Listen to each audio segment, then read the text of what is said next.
Sige. So, siguro nga to sa paminawon sa for the meantime, ang ato ang we're waiting for the Negros, no? We will hear from Police Senior Superintendent Malvibrin about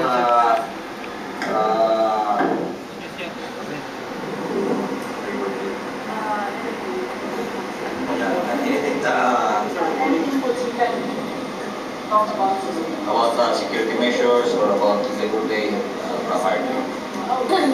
Good morning, everyone. Ang role sa Regional Tactical Operations Center, which is under ROPD, is to monitor all the activities in the lower units that are undertaken in connection with the Semana Santa. Ang RTOP o the ROPD is the relay point sa mga communication o mga reports from the lower units and instructions on the directives coming from the higher office. Kung may mga important instruction from the higher office, it will be coursed through the ROPD or the RTOP and we will immediately disseminate it to the lower units.